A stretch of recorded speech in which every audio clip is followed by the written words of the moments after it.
in the World Cup. This is actually Bosnia's first time ever getting this far in the World Cup. So it's like, this is like the knockout stage. They're the underdogs for real. We're actually the second to like, we're like the second team that's like supposed to win. We're like the biggest underdogs. Right. It's like a 0.27% chance that we're going to win. I just looked it up. Like the whole World Cup. So you put money on it? I didn't put money on it. Man. I don't even want to put money on it because I feel like some be bad luck is going to make us lose. But even if we don't win the whole World Cup, I feel like we're going to win this game. But even if we don't win the whole World Cup, this is like still pretty historic for us. Right. Y'all made it this far. Made it this far for the first time. Only our second time ever even being in the World Cup. I think the last time was in 2014. That's dope. That's like fire. If you look up the odds on if Bosnia's going to win the whole thing, it's like 500 to 1. How long you been a Bosnia fan?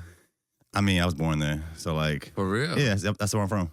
Okay. Yeah. Now I'm learning. You know what I'm saying? Now I'm learning. That's where I'm from. I came here when I was like 4, but like I go back all the time and shit. Oh yeah, that's dope, bro. I used to play soccer. I played soccer when I was younger for like 4 or 5 years, and then like I got into skateboarding, and then I got into smoking weed, so I just like stopped doing all that other shit. Weed changed my life too. Yeah. Yeah, when your parents tell you when you're a kid, like, yo, if you start smoking weed, it's gonna make you lazy or make you start doing. I didn't believe it, but it kind of did. When I look back on it, it's like I really stopped doing everything. I just fucking was just getting high all the time. I don't know. I feel that it's like it's a change, but I feel like I'm productive off weed too, though. Yeah. Like I'll smoke weed and be ready to work. You know what I mean? I'm not a chiller off weed. It depends on what the work is. So, like, if I'm editing a video, I'm getting high. Yeah. But if I have to go outside or if I have to do a podcast or, like, be on camera. Slows you down. It slows me down. Like, I used to get high on the pod all the time. Like, and like a couple years ago, like, we would smoke throughout the pod and drink and shit. And I could just see my energy just kind of, like, going down throughout the episode. So I'm just like, all right, let me just be sober for this shit. Got to be professional, man. Yeah. It's about the viewer. Anyway, so it's not even being professional. It's just, like, kind of being able to just, I guess, be my best self for the occasion. Right, yeah. Produce for, yeah. Yeah, so, well, I met you for the first time at the Who's Next 804 vs. 757 Cypher. Amazing. You went crazy. I think you were, honestly, in my opinion, you were like the hardest one from the 757. Maybe in the whole shit for real. Yeah, no, I had performance of the night for sure. Yeah. Yeah. Bro, I woke up the next day, because I left that shit, I'm like, yeah, 757 got it easy. Like, we won that. But I woke up the next day, people arguing with me in the comments, like 804 won. So, I think they technically won, but being a fan there, I disagree with that. Yeah, well, what happened was there was originally like 5 rounds for it, but people didn't show.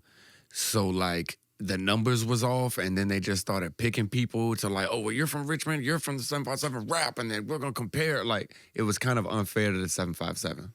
So it's people that weren't even supposed to be rapping, like representing the 757. And the 804. So it was unfair. It was all just like freestyle because people didn't show.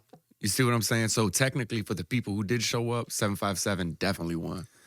In my opinion, the rounds that I saw, which I think I saw 3 rounds, it was no question. I was like, we got it. And not even just because I'm from the 757. Like, right. I think, it was me, objectively, Ruger Red, and some other people. You, Ruger Red, I think my boy Heaven Sent Eli was up there. Yeah, Eli. And might have been one more person. I forgot now. But I remember you 3 for sure. Right, yeah. We were definitely, yeah. No, it was a great event, though. I love the event. And I think they got another one coming July 5th, the rerun. Verse 804 again? Yeah, they hit it. I just did an interview with him, me and Bangs, and because he was ended up being one of the people that got snatched up too. So because there was a few rounds afterwards when you left, but they said they wanted us back, so hopefully they pulled me in. You know what I'm saying? I was just on the phone with Cam earlier from Who's Next, because we're throwing our first like live podcast on August 8th. It's like a live podcast. We have a few featured acts, and then we're gonna have like a talent show segment where like if you're in the crowd, anybody can sign up for free, and we'll randomly select like 3-4 people to like also come on stage and perform and like do a little mini interview. So he's gonna come there with Who's Next and do some like media and stuff. That's dope, so we're on the phone for that. And I love y'all joint ventures. Me and Cam just talked about joint ventures on something big soon too. Yeah, I think it's we have to start collaborating more. Yeah, you know what I mean? That's how we can really make a bigger impact. And I just fuck with Cam as a person. Like, I think he's a cool guy. Great guy. He work hard. No, great spirit. I rock with Cam heavy. I like his platform because it's people actually rapping on there. Yeah. It's like you're rapping on the mic. It's not just a song. You're just like lip singing it. Yeah, you better have it together. Yeah. Yeah, we need that. We need that around here. Well, I think that's actually the first time I ever like saw you online when you were you did like a Who's Next freestyle. Right. Yeah, it went local viral. Yeah, I think we got like maybe like 20. I forgot. Yeah, but I like going local viral. Yeah, that shit hard to me. Local viral is good. People try to put this negative connotation on being local, but like I think it's fire. Like if you can like be big in your hometown and have love in your hometown, that's fire to me. Yeah, I mean, that's kind of what I am in Virginia too. Like, you know what I'm saying? I'm independent, local, but like the area knows me very well. You see what I'm saying? So like, yeah, like I'm culture. I feel like local is like a culture thing, like what you're saying. Like, and I'm all about the culture, especially for Virginia. Well, the thing is, bro, like in my opinion, like mainstream doesn't really exist anymore. Like back in the day, maybe like 10, 20 years ago, there were certain people or like certain shows or certain platforms that everybody watched. And it was this like shared reality that we all agree on this thing or we all watch this thing. Right. That doesn't really exist anymore. Everybody has their own little niche thing that they watch.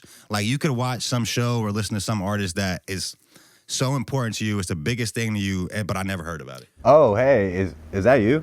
You're probably watching the podcast right now. Before we get back to the episode, I just want to tell you about our new sponsor. We're here at Custom Empire at 3420 West Mercury Boulevard in Hampton, Virginia. And I just want to show you around the shop real quick. Walk in, they got 4Gs, this is a little bit out of my price range, I'll be honest, but it's available. Are those BBs? Are these actually BBs? Custom Empire is a locally owned and operated business here in Hampton. If you guys didn't know, our co-producer for the show, Karen, actually works here as well. What up, Karen? Custom Empire also offers financing. Only $50 down. No credit needed. You jack real good, bro. You're really good at jacking, man. Wheels, tires, lifts, lowering. Stop by Custom Empire, they'll get you right. Tell them Off-World sent you. Right. So like in the era like that we're in now, like local is becoming way more important. Yeah, because, you know, we got so many podcasts and we have the ability to create and through the internet and different platforms and how easy music distribution is. Shoot, with 2017, when distribution just came out, people didn't even know how to put their music on iTunes. Now, anybody can do it for $10, $20. Yeah, I don't even think you could. Like, you had to have a label at one point. Right, or you would have to have a distribution deal through a major to an independent, and you would have to have the right people around for that. Well, do you have your stuff on all platforms right now? Because I was trying to find your shit, but I literally couldn't find you on Spotify. So I am up there. There is a few things. I have a little bit of music. I took down like 120 songs. Why you take it down? Because I'm switching distributions. But I still do have some music with Chris Gotti that he distributed through his service. And it's up there. But like I ain't really been pushing it, especially being locked up and stuff. So the 4 months I've been off, it's up there. But you know, I literally just took down like 120 songs. So, but I got an album dropping on distribution, and I'm putting all the songs back like in the next 2 weeks. Yeah, you told me before the pod that you got locked up right after that 757 verse 804 cipher. Yeah. Females is crazy. Yeah. Females is crazy, bro. You know, long story short, bro, not to get into too many details, but you know, a female attacked me, and it's just crazy how the system is, because like, female attacked me and pulled the gun out on me. I disarmed the girl, and then I get locked up, but I get locked up like I robbed her or something. This a random girl, or you know her? I know her. It won't nothing too serious and nothing too important, but, you know, but like, yeah. Now it's just crazy how a female can hold so much weight, and then a man never even gets asked, and then got to go through a whole process and get judged off your background or whatever. Like, you know. They look at your face test like, he's fucking guilty. Yeah, no, the judge said it too, because like, I was in there, my lawyer, shout out Casanova, but he was like, Your Honor, he's a college student. He runs businesses. He does this, he does that. He's like, oh, yeah? You got a nonprofit. Yeah, right. And then he's like, well, I think he's a menace. That's what he said? The judge said that? The judge said that. That's crazy. Like presenting like the best like way of living, and then still could be judged like that. So it's cool, though. Shout out to the Commonwealth. Come on. Well, I guess, so you said you're from Chesapeake. Well, I'm from Suffolk. Okay. But I do live in the Chesapeake, Portsmouth area. So maybe just tell us a bit about just coming up in your area and like how you even got into like making music. So I am from Suffolk, but right before, like I was born in Suffolk. I moved to North Carolina for a few years, like elementary school. Around 4th, 5th grade, I was a little troublemaker, you feel me? And long story short, like when we used to get in trouble, they'll put us on the wall during like the playtime. So all the people in trouble would have to watch the kids. So I don't know, it's just something in me. Just randomly, I just like to entertain the other kids. I would start like freestyling and joking all the other kids. Don't know where that came from in my mind, but that's the original beginnings of me rapping, you know. And then I moved back to Suffolk, and then I came up with some people, and then I came up with, rest in peace, my brother Chucky, people like B Menace, Keith, who just died. We had Flamed Up Entertainment, which turned into Bossed Up Camp. And then there was a whole bunch of other members from Suffolk eventually, and it just became a big movement from out of Suffolk. I'm from a place where people don't know in the 757. Suffolk is like one of the smallest, out-of-the-way cities. If you're from Newport News and Virginia Beach, you might not even know what Suffolk is. That's a place that literally, pardon self, but that's a place that literally where like a lot of my friends die, murders, and they don't make the news. You see what I'm saying? So it's a place that's looked like, oh, ain't nothing going on, but it's really like a small version of Portsmouth for real. So it's smaller than Portsmouth? Yeah, Portsmouth streets is probably like 4 times bigger than Suffolk streets.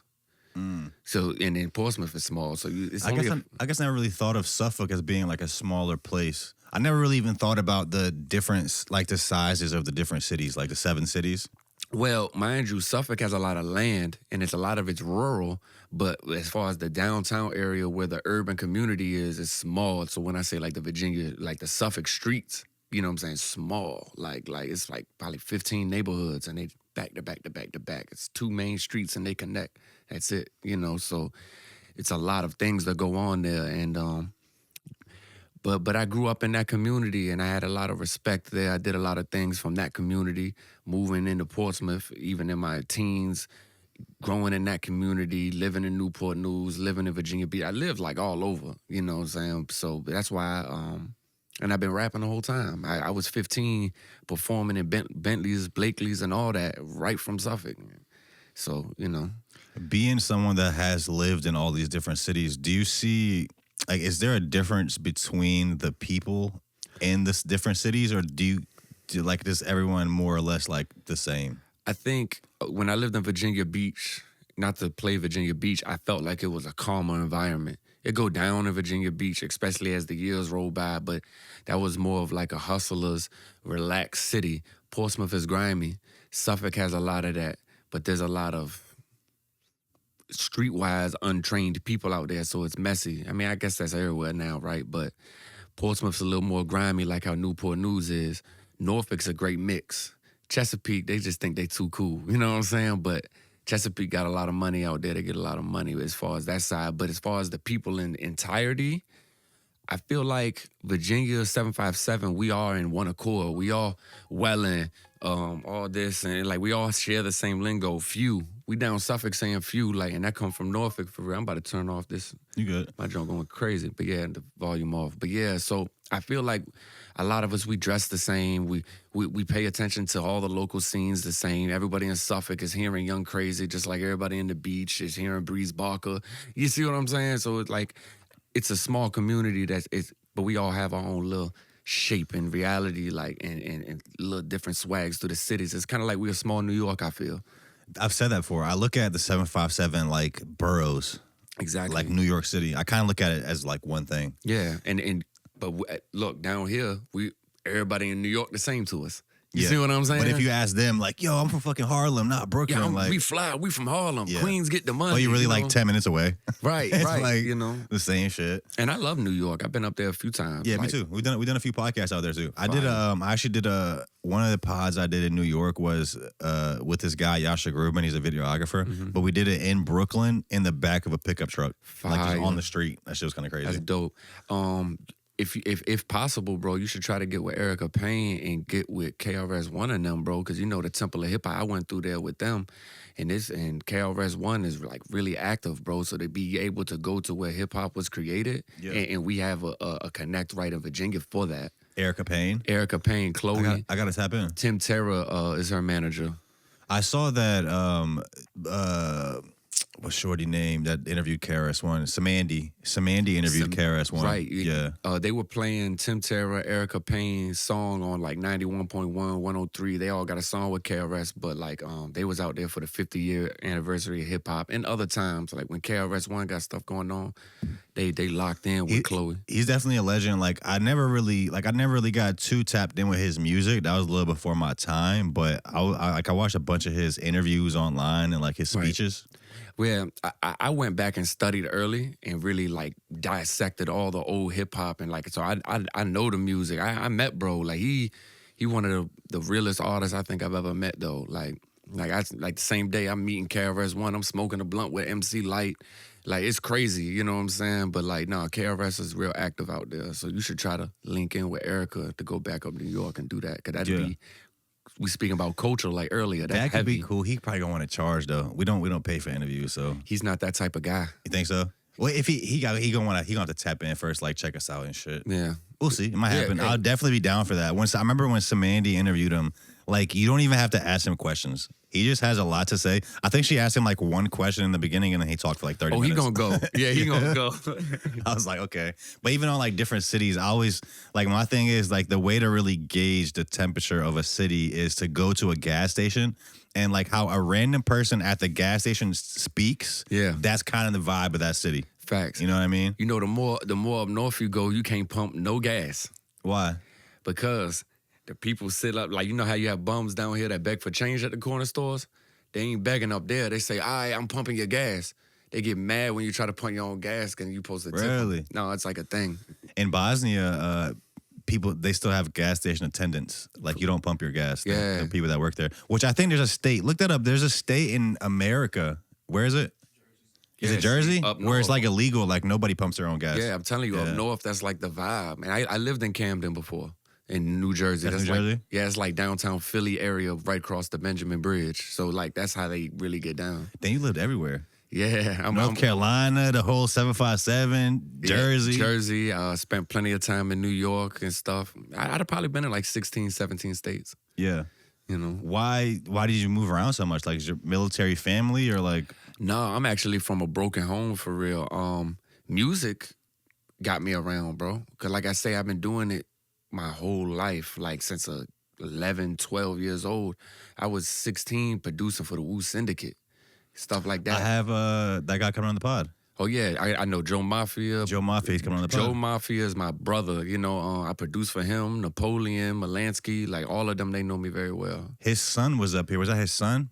That was his little cousin, the producer? Yeah. Yeah, that's my guy. Yeah. Man, he actually got me up to that. I didn't even know there was a fucking branch of Wu-Tang that came out of Virginia. Back in the day, Wu-Tang used to come to Suffolk because most of the clique was from Suffolk of the Wu Syndicate, and they used to drive around in the purple van with the Wu stuff all on it. They used to be all in Suffolk, all in Norfolk. Like, Wu-Tang really loves this area. But there was a disconnect, and there was also another artist from Suffolk named Pure. He used to go by Prime, but he was signed to Raekwon. Yeah, so Wu-Tang does have a lot of affiliation in this area. That's hard. Like, I know a lot of people from New York came down here. Even like Jay-Z fucking raps about it in that song. Teddy Riley, which is interesting. If I ever spoke to Teddy Riley, I would love to ask him about like why is he returning to Virginia now? We all know what he did like 20 years ago with Pharrell and everybody, but like he could have came back at any time. Why? Like we've been saying, like as creatives out here, like it feels like shit's bubbling, like shit's getting bigger. So like to see somebody like Teddy Riley come back right now, like I want to know what his thoughts on that is. I feel like because like how the industry is right now, who he is as a person in the industry, his legacy, I think one of his strongest points was Pharrell. His main point of legacy was from here, so why not tap back where you found gold before? But I'm saying, like, why now, though? Why does it feel right now? I would say this. There was a lot of behind-the-scenes things. There was a lot of stuff, too, in those situations, from my understanding. So maybe those things got straightened out. Maybe Pharrell's in a better position. Maybe his business straightened up. Maybe he got so much money. Maybe this was a plan all along. I really don't know. You know what I'm saying? Well, Pharrell's definitely in a better position. He on Louis V right now, fucking. And shout out to Pharrell. Crazy. We're the only state that has a Louis Vuitton shirt. Look that up. Virginia is for lovers. Louis Vuitton. He dropped it during the last Something in the Water. I didn't see that. I was going to buy it because I was going viral then. You know, we caught Pharrell's attention then, and he dropped it at the same time where I did the 757 flow when I was talking about Virginia. Oh, so you went viral for that? Yeah. Can we pull that up too? Well, let's see this shirt, and then I want to see this moment that you're talking about. So Pharrell, you caught Pharrell's attention with this? Yeah. The story goes, so originally I had a song called Something in the Water. And Jack of Spades was running for like 8 weeks, and it was catching a lot of attention. I recorded the song in L.A., but I came back and was just pumping. And I was really trolling because the flyers, I had QR code flyers, and I was going around city to city. It wasn't a gas pump in the 757 who ain't have this something in the water jump. And I was podcasting, radio, all this, pushing the song. I go to Trey Styles' radio interview, right? And then I'm going to share the song, like, oh, going to do the radio interview. The song's off of streaming services. After weeks and weeks and weeks, I'm like, hey, bro, look up the song. He couldn't see the song. I called my shorty at the time, like, hey, look up the song. The song is off of all distribution services called Something in the Water, right? So I'm like, they blocked it. Pharrell took it down. Right, but this is what I did. This was the tester. I went and did the interview, didn't bash nobody, did same thing I was doing. Next day, I get the clips from the interview. We tagged Pharrell on Instagram. Like I'm talking about Virginia culture, Virginia love, and what I was doing with the record. We tagged him, like the whole Virginia. Shout out Virginia for showing out for me. Like everybody showed up. We tagged him like 2,000 times in an hour. Like the whole 757. Like, y'all, listen to this, Pharrell. 2 days later, the song back on streaming services. Wait, so what? Was it a copyrighted beat that you used, or just because of the name? It was my beat, but it was the name and the likeness of the image. His promo flyer at the time looked like identical to my cover art. I did that on purpose. But I guess he seen what I was doing, and then... I've never heard of somebody pulling a song down because of the cover image or name. Right, but... why would it be down? Yeah. And then, but we got his attention. He started liking a few things on my Instagram. He likes your posts and shit? He started liking a few things. And then, like, I've been had a conversation with Malice like 2-3 times in my life. So after like 2 days, the jump back up. So then I said, okay, I got his attention. Cool. Now how can I get his attention? What'd you do? The 757 flow. And then we went viral off that in front of the Nova, talking about everything going on in Virginia, from the old to the new, powerful, monumental things in the culture. And then I talked to him and Timberland at the end of the record, if ain't nobody heard it, and saying, all right, well, what y'all gonna do with Virginia? Because I just named everybody but myself that's talented, that could run a whole situation here. Let's do it. What y'all gonna do? Y'all just gonna let it die off? And we went viral doing it. We actually went viral twice. Did he tap in on that one? No, it's been quiet ever since. Yeah. But look what he did after. Oh, that's right here. Yeah, see, that's the 757 flow. And that's one of the clips. Like Glass Media posted it. My block posted it one time. It got like 500,000. When Glass Media posted it, it got like 250,000. Capri posted it, it got like 100,000. On my page through like all the clips, like we went crazy. But yeah, that's how that situation went down. And but yeah, Pharrell made the Virginia for Lovers shirt with the LV, Virginia for Lovers. Yeah. At the same time period. I think Aaron just pulled it up. Mm-hmm. Yeah, see, I don't even know what you do after that, because you did the first song, you did the whole push for it. The only state. Why have I not seen this? The only state that has their own Louis V shirt. Shout out Pharrell, bro. That's hard. So see how like they've been bringing it back. They had to get in the industry. They had to get their money right. They had to get in their position. Now I feel like they like, all right, let's do what we did. Because if you remember MTV My Block, right? Yeah. They came and talked to Fairquan. Right. We had him on the pod before. Yeah, and they came to Suffolk and were talking to some of my people too. You feel what I'm saying? So boom, during that My Block, Pharrell said something particular that I clipped during the 757 flow, because I was trolling him a little bit. He was like, yeah, you know, I'm the one that made it. There's no major labels here. There's nothing for the artists here, and I want to be the one to come back and bring back. But maybe he didn't have the power to do it at that time. He might have not had the power to do it at that time. The thing is, like, we have to have people from Virginia at all these different levels. So he's at the highest level. Yeah. And it's like what people often overlook is they think that the person at the highest level has to, like, put you in position. You have to do it yourself. So, like, you made that song, you put it out, you pushed it, Pharrell gave you the shout out. Yeah. Like, he didn't come out and, like, fucking... You didn't go up just by taking a picture with Pharrell. Exactly. You went up because your art was fire and he liked it. Right, and, like, it meant something. Yeah, it meant something. You can't expect these people to like people have to love you for you. So it's like once we have people at all these different levels and all these different positions from Virginia, then if you're fire, then somebody can, like, you know, give you a look or give you like a fucking but you got to earn in the right that. direction. You have to earn it. And I learned that from growing up with Lex Luger. Like, me and him used to skip school together, and he made it. I never asked him for nothing. You feel what I'm saying? But he checks in sometimes. Shout out Lex. But, like, I learned that from him. Like, if you don't make your own way, can't nobody do nothing for you. They can't, bro. Literally, like I said this before, like, Pharrell can fucking post, he could post a picture with you and say, everybody go check this person out. But, like, if your music isn't fire and people don't love you for you, like, it literally doesn't mean anything. It's the people's opinion. People would just come look at it and be like, who's this guy? On to the next. Right. But the more we have, like, Ruger Reds, the more Young Crazies we have, Trap House Coda, the more like a whole bunch of people, like Lil Breeze Woody. Barker. I don't know if you know Lil Woody. Yeah, Lil Woody, Breeze Barker. But the more we have these people going up, we'll go up. We keep working, we keep going up. It makes the area bigger. Yeah. Yeah. So you are in elementary school or middle school, I forgot what you said. Elementary, You're getting in trouble, you're on the wall, you're freestyling. What was the group that you said that you guys had a movement or in the early days? Originally, it was Flamed Up Entertainment. You know, me, B Menace, and a few other people. B Menace just went to the BET Awards with Breeze Barker. That's them two. Okay. Yeah, but we had a group back in the day with a whole bunch of Suffolk artists, and Capri Lawrence was actually a part of that. She was doing the open mics back then. And Millie? Yeah, Millie Entertainment. And, like, that's when she was coming up in the promotion game while we were doing that. We were all from Suffolk. We had her on the pod a couple years back when like some people were trying to come at her for her showcases. So she came up here talking about that. They always coming at Sis, man. But I love Sis, and I always give it up to Sis for real. She cool for real. So wait, what years was the height, would you say, of that group?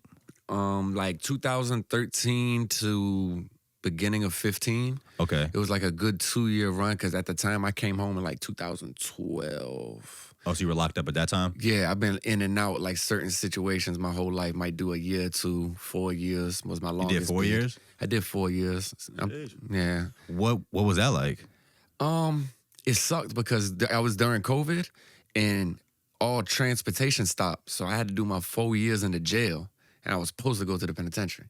You rather go there? Yeah, because it's cheaper, it's more freedom, it's stuff like that. But I had a CO girlfriend. CO? Yeah, I had a CO girlfriend, and I was locked up in my city, so I had the floor. You know what I'm saying? Was she bad? She was decent. She was bad enough. She was bad enough for a fucking jail girlfriend. Man, listen, we was carrying it. I'm talking about, bro, I got some head in the pot and some more shit. Are we allowed to talk about that? Yeah. Okay. She been got fired. She got fired. She's like, look, Rich, I can help you escape. Just meet me at the corner. Right. But I had my own motion even before I ran into her, so she didn't have to do too much. We was just on another time. How do you go about getting a CO girlfriend? Like, what is that game like? Because it can't be the same as just meeting a girl on the street. It has to be like... No, because you got to look at it like this. It's 40 mans in this block, this block, this block, this block, this block, and then all them pots. So you got to be one of them ones for the COs. You got a lot of competition. Right, so you got to be him for a joint to be like, all right. And the joint was like, no, the way you running the pod, like, oh, man, I'm attracted. You feel what I'm saying? So that's how I pulled that. Like, bro, that situation was so crazy because some of my closest homeboys was jealous as hell. And when I went to the hole and switched pods, she'll come back like, man, tell me why your homeboy, like, why you choose the white boy? And da-da-da-da-da-da, like, oh, she was black. Yeah, I've never messed with a white girl in my life. You feel what I'm saying? So... That's hard. You feel me? Yeah, you got to get you a little snow bunny, man. I'm good. I'm good. But no, I mean, I ain't down. I'm not denying it, you know what I'm saying? But, like, I don't know. You know how they be like, once you go black, you never go back? I started there. You know what I'm saying? So. What they say, once you go white, it feel right. I just made that up. Hey, you need to start rapping. I used to rap back in the day. I've retired though. I'm like maybe the rapper to like officially retire before I even became successful. Just like bowed out. Can I pay for a feature? Can I get you back in the game? Nah, but I can show you some shit though. I bet.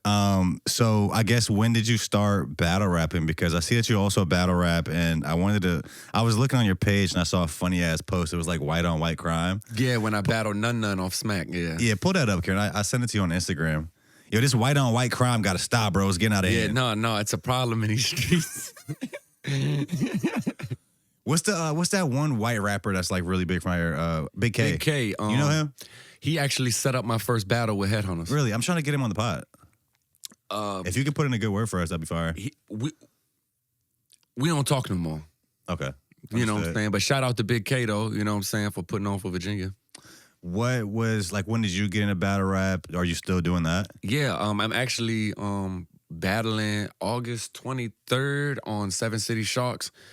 One of Av's events. Shout out Av, my brother. I was battle rapping in school, you know what I'm saying? But in 2013, Big K, I had came home, remember in 12, and Big K made it to Smack. But he been known me since I was like 12. So like when he did his first battle, he sent me the link, like, I told you I'm gonna start battle rapping on camera. You feel what I'm saying? Like, I'd known Big K a long time. I came home, he was like, bro, I'll set you up with Mount Fisher on Headhunters. You nice, go. Long story short, 3 battles later, I was battle rapping with him at the Norfolk Scope, but he didn't set that up. You know what I'm saying? With Big K. Yeah, when Big K battled Arsenal, this was my 3rd battle. I'm battling someone off Smack. This is my 3rd battle on camera. I came into the culture like a bomb. You feel what I'm saying? So I made it to the Scope in like a couple months, bro. You feel what I'm saying? So, and I was young as hell. Like I was 20. Did you win that battle? Yes. I got like 26, 27 online. It's You got 27 battles online? Yeah. That's a lot. Yeah, and I definitely won like 24, 25 of them. The thing is with battle rap, I think they do it different ways. So you know Radio B?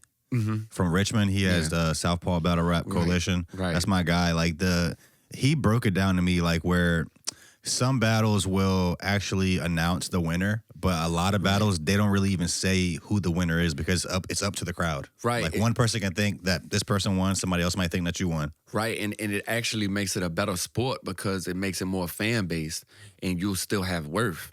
Because like imagine if like, oh, he lost this battle. That gives the public like, oh, he loses every battle. But if I have fans like, and there's no actual title of who won or lost, but like, no, I felt he won because of this way. Now I'm still worth booking. And it doesn't really matter. Like, to be honest, as long as you come up battle rapping and you're performing well, it doesn't matter if you win or lose because the footage is important. The people are entertained. You're doing good material. You will have fans. You have a worth. You see what I'm saying? That's like if I do an open mic, not even for money, but if like 3-4 artists in a row and we all kill it, who cares who had the best set? You know what I'm saying? It's like, oh no, they're good. You know what I'm saying? That makes sense. You know? So do you enjoy battle rapping more than like making music, or do you have a preference there? I love battle rap for the okay, so when I do my music, it's not as lyrical. So I make music, and as a battle rapper, there's not a lot of good battle rappers that make good music. So like I sing a lot on my records. I talk about pain. I'm not as lyrical mostly on my records, so that's a different like writing process. I love battle rap for the control of the room. That's a big thing, and then also like the penmanship. That's what I get off on, like the culture of the penmanship, the lyricism, and I really focus that in that avenue more. And then like producing too, I produce like 90% of my records and mostly like 80% of Virginia, it feel like. You produce for a lot of other people too? Yeah, I did Ruger Red's whole album. Did you do Massacre?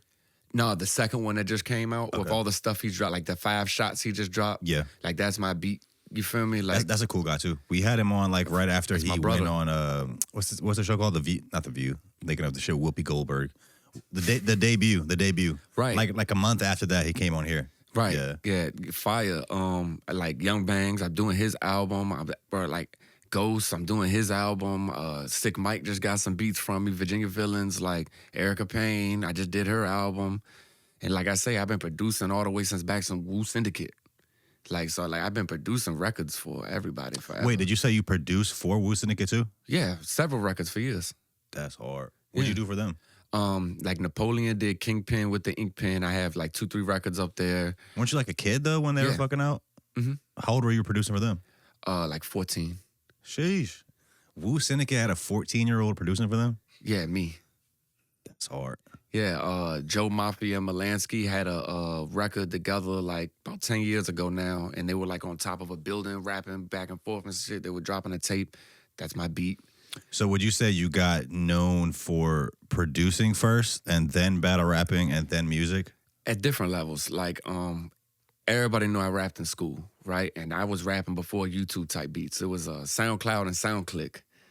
You feel me? And so I was ahead of the game then, and I was like, you know what? I'm not gonna make it too far business-wise if I keep rapping on beats that's not mine.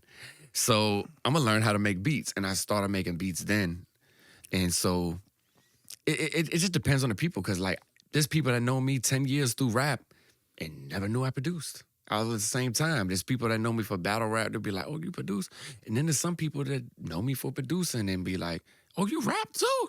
Damn, like it's just really just circumstantial, because I'm older and there's just so many experiences and just time periods and just. Yeah, that's the thing when you do a lot of stuff. Like, people are gonna know you for certain things, and like, but that's my sometimes that could be like not detrimental, but like sometimes somebody can act like, okay, you did this one thing and like that's why you're cool, or like that defines you. But then you're like, bro, I did so much other stuff too. Like, you don't see any of that, right? But and I used to feel like that until I realized like having my face in every avenue helps, because the battle rap culture out here is sheltered. Those people, you won't find them at a Capri show usually, maybe 1 or 2, but like everybody at Seven City Sharks isn't going to the open mics, and everybody at the open mics ain't going to the battle rap event. So it's like different pockets of the scene, different scenes. Right. But Yeah. I'm there. And then so my face is everywhere, which puts me up.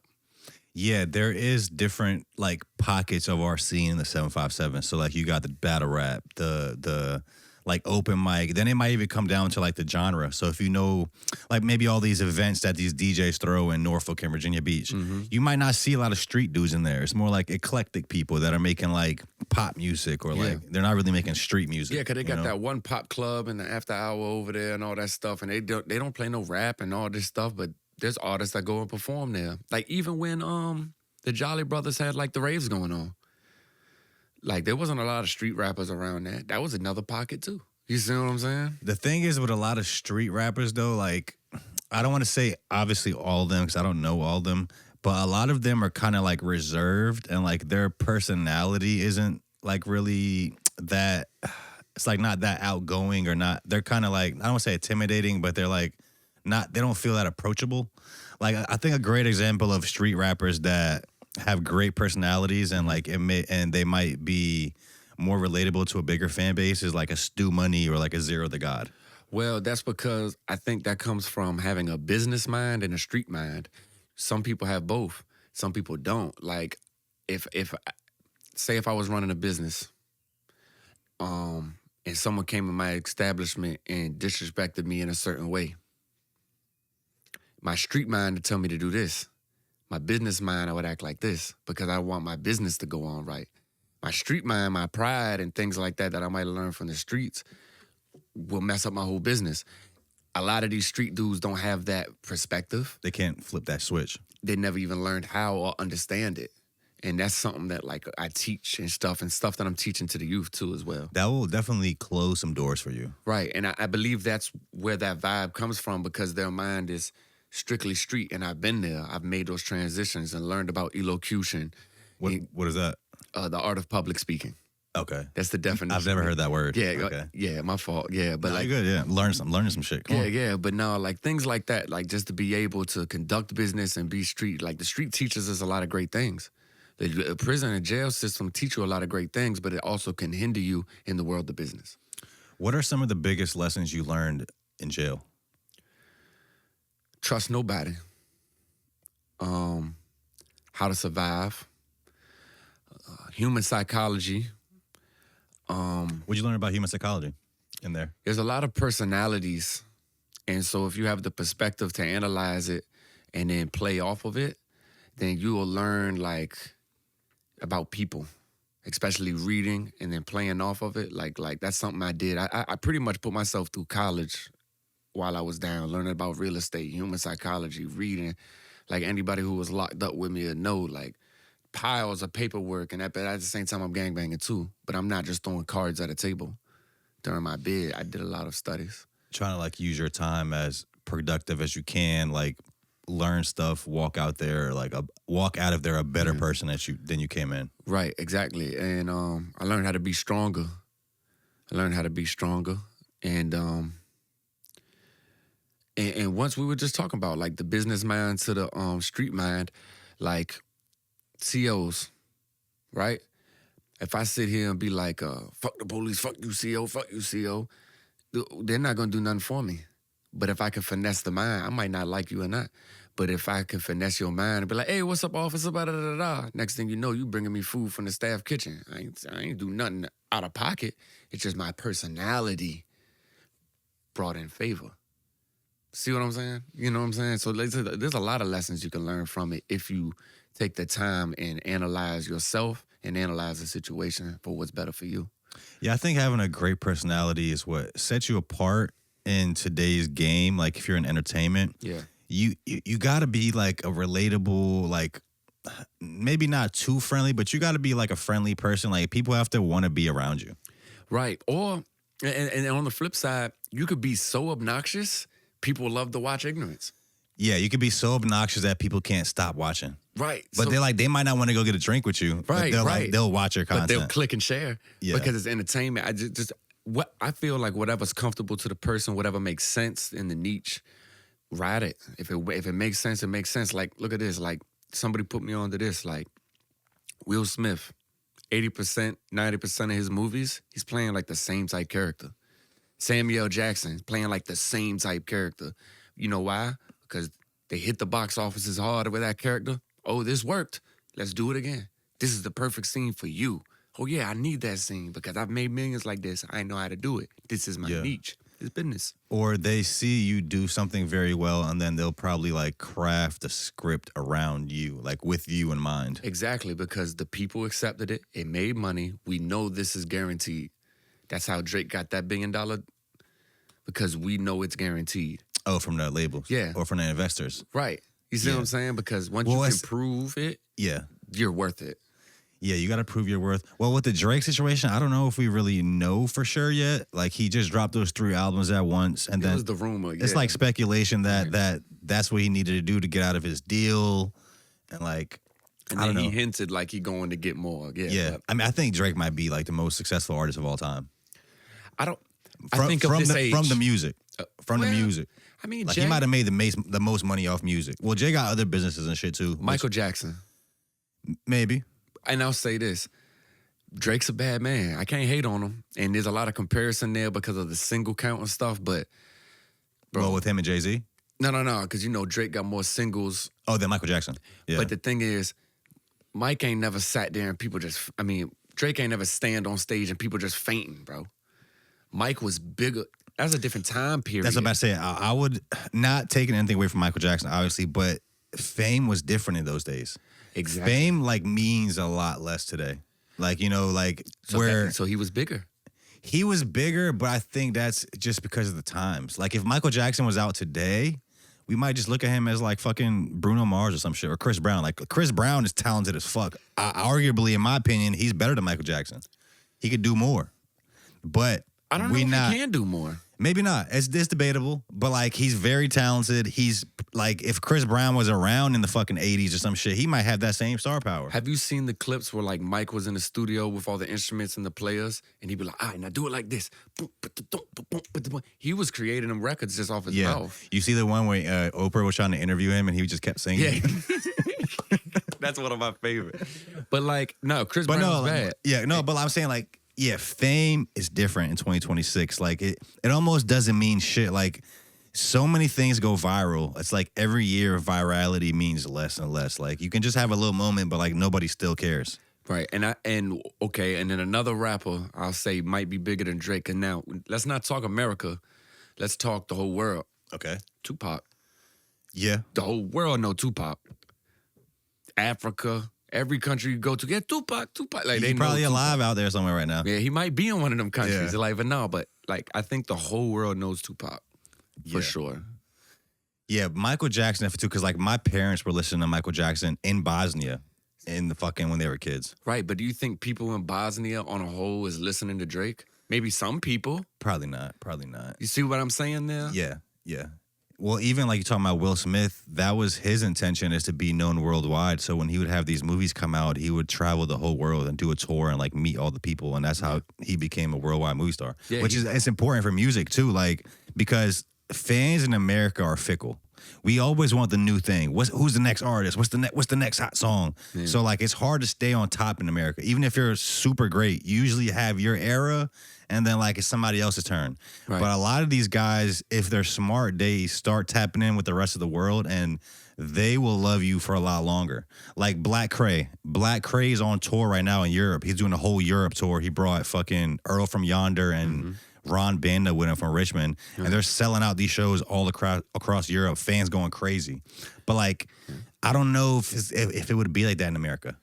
Right? Like, okay, look at this. 6ix9ine. His career started in Germany, came to America, blew up. All the stuff happened in this situation, and when America kind of like turned his back on him, he went to Europe and was selling out shows, bro. Wait, 6ix9ine's career started in Germany? Yeah, if you go back and look him up, he had like weird like angst music. He had weird but dope videos before Gummo. I'm not about to say that. That's the first time I heard him. It was like in New York. It was like right, but he had a 2-year career in Europe. They were feeling him before that. And it was like screamo rap. Really? Yes, and they loved him in Europe. Yes, they loved him in Europe. But he had the dopest videos. He got a video back then where it's like hooks in his back, and he was like floating, but he won't on yet. But it's millions of views. So he grew up in Germany or some shit? Nah. Or he just went out there for a little bit? The music, they love the music, so he just started attacking the area. That's important too. Yeah, look at your like analytics and see where people are listening to you at and really try to hone in on that area. Yeah. He was a superstar in Europe before America. You feel me? So I think he got another run in him. He got another America run in him. Yeah, well, I think he's back now. He was entertaining as fuck, bro. Yeah, I think he's back now because that podcast run all last year and this year. He did a shit with Vlad. I put him back. Yeah, he did a shit with Vlad. A couple other people snitched, so like it made people forget about him. Yeah, I ain't gonna lie. He covered himself up pretty good. Yeah. Yeah. Well, honestly, bro, you kidnapped me and my girl. Now I feel it. I'm calling the fucking cops, bro. Get the fuck out of here. I feel it. I mean, look, it's just like the Gucci situation. They didn't give a fuck about him. It's just like the Gucci situation. Yeah, I think the video just came out today for that. Yeah, I know. I just seen it. The dude whipped out on him. With yeah. Yeah, Pooh Icy dumb for that. Like, didn't he just get out of jail just to go do that? Yeah, I mean. That's kind of what you're saying earlier with the street mind and business mind. Like, Pooh Icy probably could have handled that a little better. And in my opinion, Gucci won't scare. He like, man, I just said he would drop. What are we talking about? You know what I'm saying? Like, he wasn't scared. He was chilling. But it's just like... I mean, I wouldn't be mad if you were scared. You got a fucking Draco in your face right there. Yeah, but remember, we know who Gucci was. You know what I'm saying? And you can't take anything away from Gucci. We know what the fuck going on. You feel me? But we've been known seeing the transition. He's super business now. He's not about to crash that. It's two different mindsets. Pooh trying to build that name. His mental is like, street, gangster. I'm fresh out of... Gucci like, yeah, we been there, done that. I'm millions of dollars coming through here. Are you gone? Go.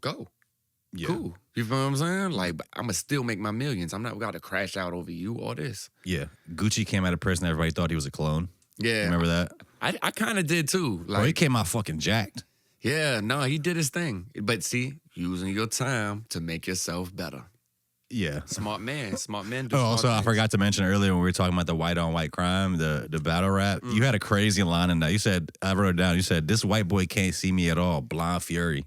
I was growing up watching Blind Fury. He was actually fucking hard. The next line is fire. What I say, this white boy can't see me at all, Blind Fury. I would say I'll be on him like white on rice, but I like mine dirty. Damn, come on. Yeah, did you? Yeah, I don't know what happened to Blind Fury. He was actually fucking hard though back in the day. Now he smokes meth now. Really? Yeah, they had a clip. He just went viral and he was freestyling about meth and shit. He broke that shit down. Like, that's sad. That's sad. Yeah, but talented man. Oh, you know, my brother Ghetto Ghost. Shout out Ghetto Ghost. You know, he battled Blind Fury on BET. Yeah. Yeah. Back in the day when they were doing all that, you know, Ghetto Ghost, he was like an 8-time champion. He got the belt and everything. He's from out here? Yeah. You know, we were running the Deep Creek Sports Bar and Grill together. That's my older brother. He do stuff with like Amir Driver and stuff, and you know he be running different clubs out here. He actually part of the new 50 Cent thing going on in New York. I'll put you on, but yeah, what's going on with what's the 50 Cent thing? Well, you know my brother from Queens, and so he be back and forth, Virginia, Queens. But they got a record, and they went super viral. 50 posted them like 20 times, and then all the blogs they just did World Star. They like this the new G Unit, but bro be out here. You know what I'm saying? He around, you know what I'm saying? He What's their group called? It's not really technical. I don't think they have a technical group. They just all from Queens, and they just joined forces. And so they like, oh, this the new G Unit? So like, yeah, like 50 backing it. And bro, right? You know what I'm saying? Yo, Tony Yayo is like the most entertaining person out of G Unit. I rock with him. He's a real one. Yeah. He say smoke duck out in Morocco. Yeah, he has a podcast now with his Uncle Murda. Yeah, they killing that. I need more Tony Yayos around me. Bro, you should watch Tony Yayo and Uncle Murda went on the Flagrant podcast. I don't know if you know what that is. Hilarious episode. I think I heard of it. I thought it was funny how they came at Ross too. What they say about Ross? You know, he just was on the they caught him on Economy. Yeah. Funny because Ross was on Economy right after Drake album came out, and he had a bar on the album. He's like some if I'm lying, I'm flying Economy. I bet I know who I see. Might be talking about Ross.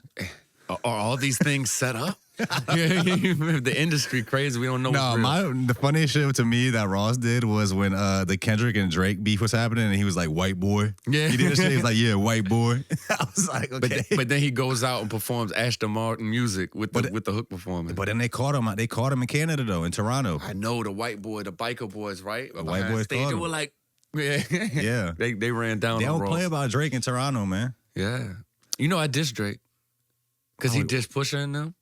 Yeah. I mean, I'm pro Virginia, so I diss Drake. Yeah. What was your bar against Drake? Coming live from the 7. Any rapper that never writes all his rhymes ain't a legend. And I did it off the beat that he just push on. The 7 a.m. jump where he had Virginia in the colors, and he had the colors in his shit, and he was like walking around with his son. Yeah. You know, they would dish on Pusha. Yeah. You feel me? So I went back. I mean, I'm pro Virginia as well, but I always say, like, I gotta say Drake's my favorite artist. I ain't gonna lie. I don't want to get involved. He's a beast. Yeah. He's a beast, and I listen to his music. He fire. But you're not about to come at the home team, though. I'm gonna send the shot, and you still cool. It's cool. I get it. I'm a battle rapper. Like, yeah, I'm cool with all the people at battle rap. You're able to, in battle rap, you have to be able to take shots at each other and still be fucking cool after. Yeah, it's not personal. But there is some personal shit in battle rap. It gets personal. It can't. Me personally, I don't usually bring in personal lyrics because I don't really need to do that. I can't remember. I think me and Radio might have talked about that, but like there was a few battles out here where like dudes really had like issues on the streets and then like met on the stage. Oh man, it's been a few joints like mothers got called out for snitching, beating their girls, messing with younger girls. Like mothers get exposed now. You better be living right, but I don't really have to worry about that. Like most they just come to me, but like you're white. You know what I'm saying? Like, that's pretty much all I hear. So, well, how do you look at being a white rapper in 2026? I don't really. I'm so culture bound, bro. Like, I just do me. I don't really care what nobody thinks. I put on for what I put on for. I'm realer than most people. So, I don't really care. You know what I'm saying? And 9 times out of 10, if a dude feel like that around me, especially around here, I probably already mess with that girl or she just sharing my shit too much. That's how I feel. What you got coming up next? You said you working on getting a new distribution thing. You're putting your music back up. Yeah, so we spoke before the pod about like a new nonprofit that you're doing. I don't know if you want to get into that. Yeah. Like, what else is coming up? We can start with the nonprofit.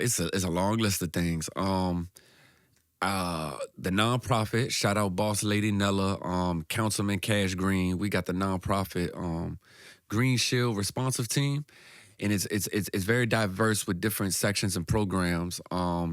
It's a domestic thing that we're doing in the community to where before the police pick up these calls, they'll channel it to our nonprofit, and we'll have people come to the scene before the police do, or the police is basically sending us, so nobody has to get locked up. Maybe we can quiet it down before someone gets locked up. That's a blessing. We need more of that. No more broken homes as much, at least. Me and Young Bangs, we actually are doing an artist development class, for children in the area. So sign your kids up because it's going down. But we're basically teaching them music theory about branding yourself, distribution, the breakdowns to like percentages of records. And all of the children are going to have certificates and some sort of a body of work, like a song or something. Shout out CEO P. Bailey and Goatverse app, but they're going to be playing the kids' records.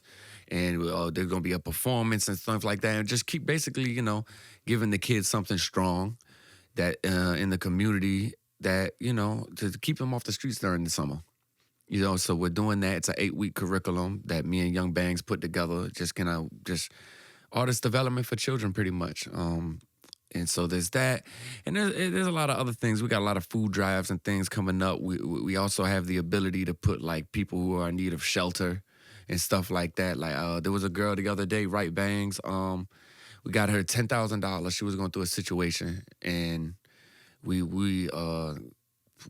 our group of people got her, like, $10,000. Now she has the car to get right. Got her crib now and stuff. And it did, like, a day or two. Yeah, so you see what I'm saying? So we're doing things in the community actively. So that's something that I'm involved with many more things to come. And also shout out to Keith, FC High Performance. He's a part of it as well. He's teaching children boxing. So there's a gym in Virginia Beach where we're teaching kids about boxing and things like that so all the young men can come out, even women, you know what I'm saying? You know how the day is. But that's the nonprofit. I have a 33-track album I'm about to drop. Everything's recorded, so I'm about to put that on distribution. I'm about to battle in Atlanta. Big situation, but I'm not going to say exactly what until the flyers come out. But I'm also battling on Av 7 Shitty Sharks card that's coming out. It's going to be Showtime birthdays. Shout out to Showtime. When is that one? August 23rd or 26th. Hold on, I got the flyer right here. I'm going to try to make it out to that one. Yeah, that's going to be a big event. August 23rd, I'm battling Ty Top Shelf, Boom, Shea Butter, and them. So yeah, Bottom Shelf, whatever his name is. But battling him. I'm producing Bangs projects that are coming out. I got an R&B artist named Reniki. I'm dropping her whole album, producing for her. Shout out Unicorn. She just got some stuff. Sick Mike, like vast majority of Virginia artists. I can't name all y'all.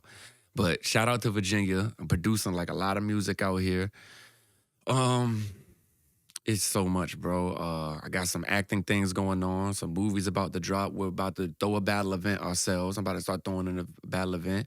Got a studio opening up, a clothing line dropping up. So there's Young Bangs. He has a clothing line about to drop. I'm trying to run through it all in my head. We're about to have like a mic drop platform for the artists out here for content creation in the gym that I just mentioned. Shout out Keith.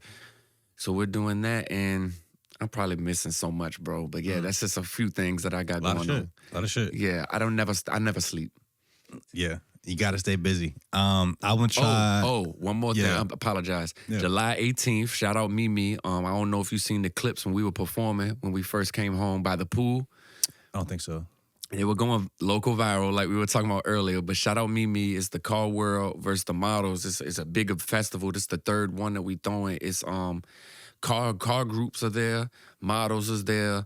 It's like a versus thing, and then there's performances like Guwap was just performing, Big Mulan, us, JoJo Corona. Like a lot of good acts was in the building. DJ KD with DJing, and then there's a battle of the DJs there this time as well. We're performing. It's Young Bang's birthday and my official album release party as well. So July 18th, we're gonna be doing that as well. Come on. Excited to see all the stuff you got coming up. Excited to hear the new album. 33 tracks. Yeah. Is there a date for that? It should be like mid-July. Okay, so coming up. Yeah, it's coming up. Everything's done. It's 33 tracks, and then it's pretty symbolic because it's just like a lot of the energy of just like, because God is real, bro. And in the situation that me and Bangs was just in, man, God really moved in that situation, bro, because it was serious, to be honest, and it could have sent us, and God really intervened. You know what I'm saying? And how gangster me and my boy went locked up together. We still here together. So it just shows like, God moved for us, bro. So, 33 is a very symbolic number in the religious aspect. And then like the cover got angels and stuff on it. And it's actually called Testimony. And then I'm just talking about a lot of pain, life. It's good records too. I got little club records and R&B records and soft shit. I got lyrical stuff. But I just wanted to hit them hard because like, that's what I do. You know what I'm saying? So, but I'm gonna have more albums dropping after that. I'm flooding this year. Come on. Yeah, I'm flooding. Rich, thank you, man. No, thank you, my brother. And one more thing before I leave. Yes, sir. Thank you for everything you do for this area, bro. If don't nobody give you your flowers, bro, man, we are so appreciative of you and just bringing in the people's interest. What you do is so major. What we do means nothing without you. In situations like this, bro, because you're giving us the voice and the platform to reach people and give people's interest, bro. So I'm so appreciative for you and everything you do. Thank you. And I hope the best for you. Appreciate that. Try my best, man. I think that is what we've been missing for a long time. Like we've always had talented people, but I think we need media. Yeah. Yeah. That's what was lacking in this area for a long time. So we're trying to figure it out. We're trying to like reach a broader audience. I can't wait for the days where when an artist comes up here, we introduce him to like 1 million new people. Right. That's what we're looking forward to. So appreciate that. Yes, sir. Thanks for coming through. No, thank you. Yeah. Yes, sir.